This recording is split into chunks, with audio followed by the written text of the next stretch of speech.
Di era digital ini, kita dijanjikan kebebasan tanpa batas, kemampuan untuk berbicara, mengkritik, dan berbagi informasi hanya dengan satu sentuhan jari. Namun, apakah ruang digital kita benar-benar aman?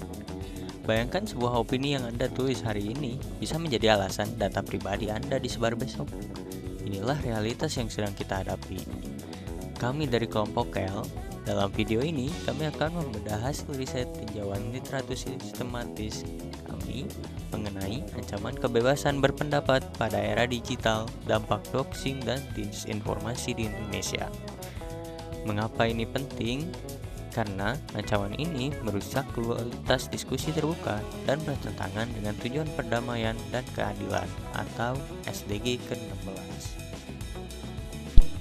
Berdasarkan analisis terhadap studi kasus dari tahun 2019 hingga 2025, kami menemukan dua senjata utama yang digunakan untuk membungkam suara kritis, yaitu doxing dan disinformasi.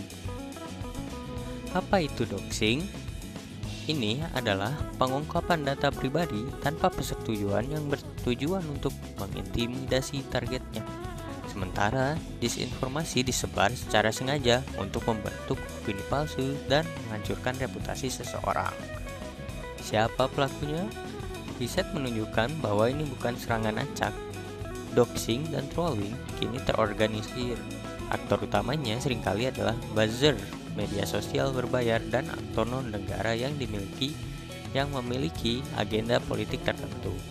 Tujuannya jelas, sebagai alat kontrol media untuk melawan berita atau opini kritis. Dampaknya sangat serius. Serangan digital ini menciptakan apa yang disebut sebagai chilling effect atau efek yang membungkam. Karena takut data disebar atau diserang buzzer, banyak jurnalis dan masyarakat memilih untuk melakukan self-censorship atau menyensor diri sendiri. Akibatnya, banyak suara publik yang menjadi hening. Siapa yang paling rentan? Target utamanya adalah jurnalis investigasi dan organisasi media kritis seperti Tempo, Indonesia Leaks, dan Watchdog. Namun ada fakta yang lebih menyedihkan. Jurnalis perempuan menghadapi ancaman ganda. Mereka tidak hanya diserang profesinya, tetapi juga mengalami kekerasan berbasis gender dan pelecehan seksual secara online. Ini adalah bentuk kekerasan multidimensi yang merusak mental dan fisik korban. Lantas, bukankah kita punya hukum yang melindungi? Disinilah letak ironinya. Riset kami menemukan adanya paradoks hukum.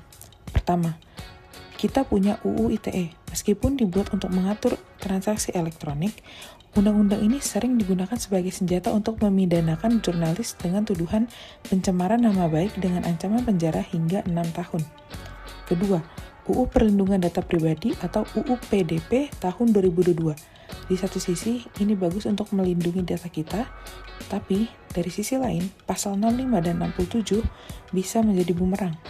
Jurnalis yang mengungkap rekam jejak kriminal seorang pejabat bisa dituduh mengungkap data pribadi secara ilegal, dengan ancaman denda hingga 4 miliar rupiah. Ketiga, KUHP baru tahun 2023. Aturan tentang berita bohong yang menyebabkan kerusuhan justru berpotensi disalahgunakan untuk menjerat mereka yang mengkritik pemerintah. Kesimpulannya, kerangka hukum sudah ada, namun celah implementasi dan potensi kriminalisasi justru memperburuk keadaan. Doxing dan disinformasi bukan sekedar gangguan internet, tapi ancaman nyata bagi demokrasi kita. Impunitas atau kegagalan aparat menghukum pelaku serangan digital membuat siklus kekerasan ini terus berlanjut. Apa yang harus dilakukan? Berdasarkan temuan riset, kami merekomendasikan 3 hal, yaitu pertama, reformasi hukum, yaitu untuk merevisi pasal karet dalam UU ITE dan KUHP, serta memperjelas pengecualian jurnalistik dalam UU PDP agar tidak mengkriminalisasi pers. Lalu, penegakan hukum tegas. Jadi aparat harus mengusut tuntas pelaku doxing, bukan membiarkannya. Dan ketiga, literasi digital.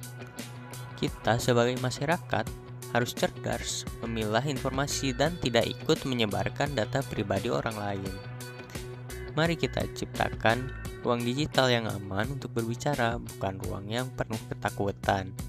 Kebebasan berpendapat adalah hak kita semua. Sekian dari kelompok L, terima kasih.